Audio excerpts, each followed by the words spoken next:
ടീച്ചറെ, മോനെവിടെ ചേർക്കണമെന്നുണ്ട്. എന്താ ഈ മോണ്ടിസോറിയുടെ പ്രത്യേകത? മോന് എത്ര വയസ്സായി? 4 വയസ്സ്. 4 വയസ്സ്. സയൻറ്റിഫിക്കലി കുട്ടികളുടെ ബ്രെയിൻ ഡെവലപ്പ് ചെയ്യുന്ന സമയം 3 മുതൽ 5 വയസ്സ് വരെയാണ്.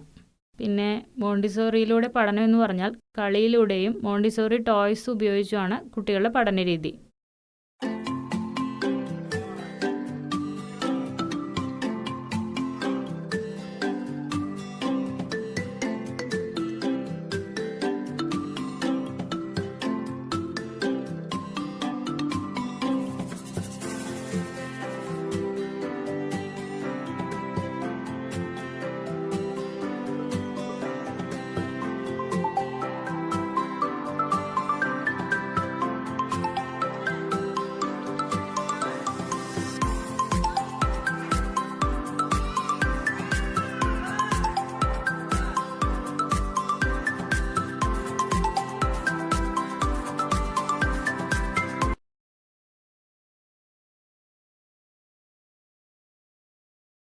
എൻ്റെ സിസ്റ്ററാണ്. ഇനി മുതൽ കുട്ടികളെ കൊണ്ടുപോകാൻ ഇവിടെ വരിക. എനിക്ക് സ്കൂളിൽ ട്രിപ്പുള്ളതാണ്.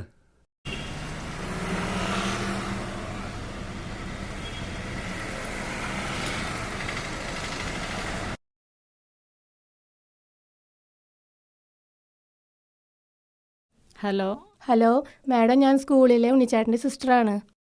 ചേട്ടനെ പെട്ടെന്നാണ് ഹോസ്പിറ്റലിൽ അഡ്മിറ്റ് ചെയ്തത്. ഓക്കെ. ഡോക്ടർ എന്താ പറഞ്ഞേ? ഡോക്ടർ പറഞ്ഞത് ലിവറിന് എന്തോ പ്രോബ്ലം ഉണ്ടെന്നാ. ആണോ?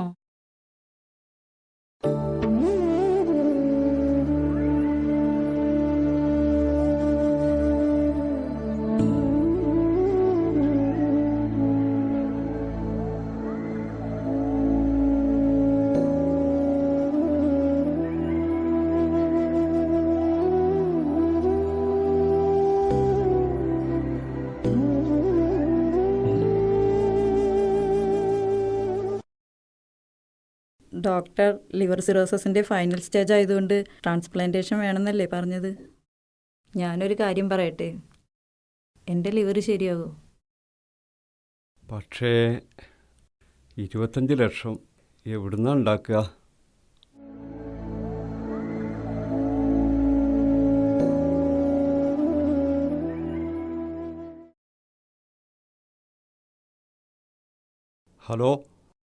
ഹലോ മാഡം, ചിഞ്ചു വിളിച്ചിരുന്നില്ലേ? ഡോക്ടർ ട്രാൻസ്പ്ലാന്റേഷൻ വേണ്ടി വരും എന്നാ പറയണത്. പണ്ട് എനിക്കൊരു മഞ്ഞപ്പിത്തം വന്നതിൻ്റെ തുടർച്ചയാന്നാ പറയണത്. 25 ലക്ഷത്തിൽ കൂടുതൽ ചെലവ് വരും. എന്താ ചെയ്യാന്ന് അറിയില്ല. ടെൻഷൻ ആവണ്ട. നമുക്ക് നമ്മുടെ കണക്ഷൻസ് ഉപയോഗിച്ച് ഒരു പകുതിയൊക്കെ കണ്ടെത്താം. ബാക്കി തുകയ്ക്ക് എന്താ ചെയ്യുക? എത്രയും പെട്ടെന്ന് ചെയ്യേണ്ടതാന്നാ പറഞ്ഞ്. അല്ലെങ്കിൽ ബോഡിയിൽ അമോണിയ കൂടി വല്ലാതെ കോംപ്ലിക്കേറ്റഡ് ആവും. പ്രവാസി കൂട്ടായ്മയിൽ എൻ്റെ ഒരു സുഹൃത്തുണ്ട്. ഞാൻ അവരെ ഒന്ന് വിളിച്ചു നോക്കട്ടെ. ഇനി വിളിക്കാൻ പറ്റുമോ കാണാൻ പറ്റുമോ എന്നൊന്നും അറിയില്ല. Okay madam. ഓക്കെ, ധൈര്യമായിരിക്കൂ. ഒന്നും സംഭവിക്കില്ല. ഒന്നും നടന്നിട്ടില്ലെങ്കിൽ നമുക്കെല്ലാം അവസാനിപ്പിക്കാം. കുട്ടികൾ ചിഞ്ചുവിൻ്റെ അടുത്തല്ലേ, അവൾ നന്നായിട്ട് നോക്കാതിരിക്കില്ല.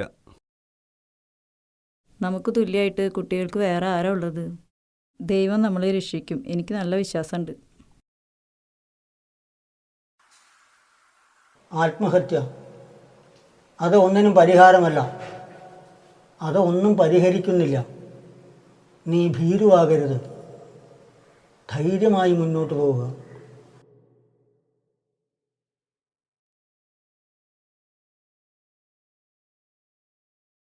എവിടേക്കാ യാത്ര?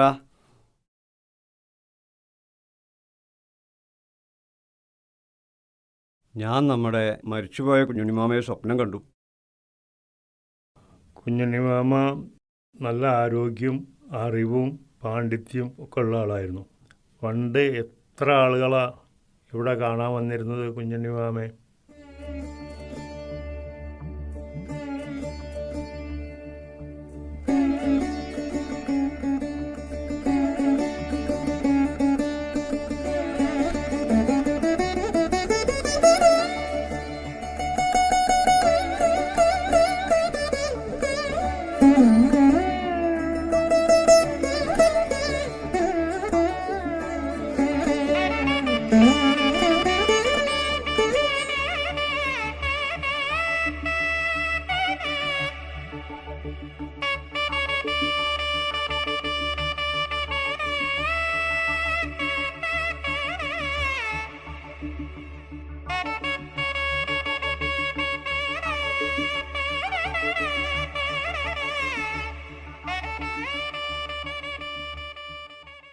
ഞാൻ അഞ്ചുമുക്കിൽ അബ്ദു, പ്രവാസി കൂട്ടായ്മയുടെ സെക്രട്ടറിയാണ്.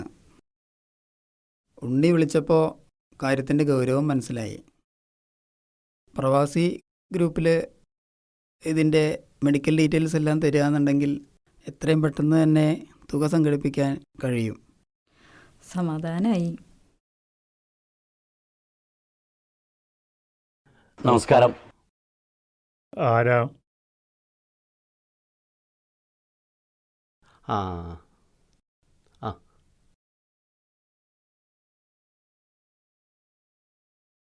ഞാൻ ക്രിസ്റ്റോ. ഹോസ്പിറ്റലിൽ നിന്ന് സാറ് വിളിച്ചിരുന്നില്ലേ? കിരൺ, ആ ഫയലിങ് എടുത്തേ.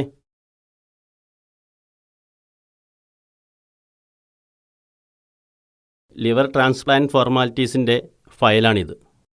ഇനി പഞ്ചായത്ത്, വില്ലേജ്, പോലീസ് ക്ലിയറൻസ് അത് നിങ്ങളെടുക്കണം. ബാക്കിയൊക്കെ ഞാൻ നോക്കിക്കോളാം.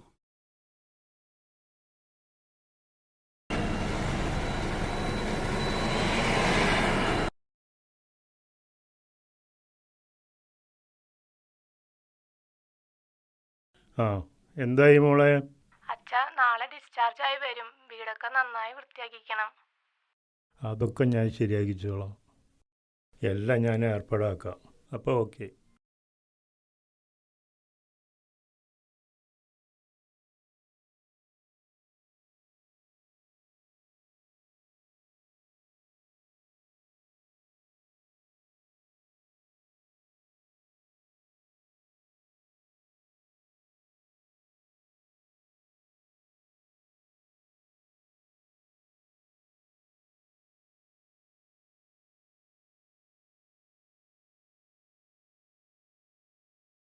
മരണത്തിൽ നിന്ന് രക്ഷപ്പെട്ടു വന്നുവല്ലോ.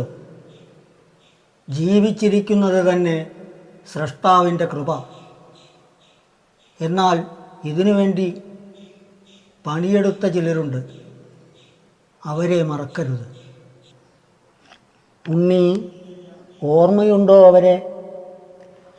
എനിക്ക് ലിവർ തന്ന എൻ്റെ ഭാര്യ, ബന്ധുക്കൾ, കുറേ മറ്റുള്ളവർ.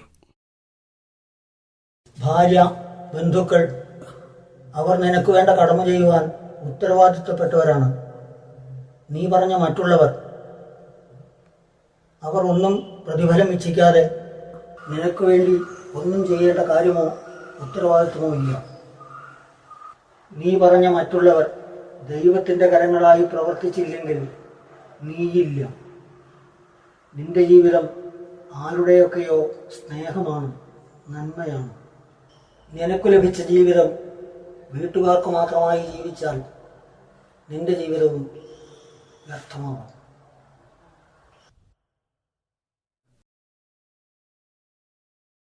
വെറുതെ സ്വപ്നം കണ്ട് എന്തൊക്കെയാ ഈ പറയണേ? വലിയ മഹാന്മാരെ പോലെയൊന്നും കഴിഞ്ഞില്ലെങ്കിലും എന്നെക്കൊണ്ട് കഴിയുന്ന പോലെ ഇനിയുള്ള എൻ്റെ ജീവിതം സമൂഹത്തിനും മറ്റുള്ളവർക്കും വേണ്ടി മാറ്റിവെക്കും.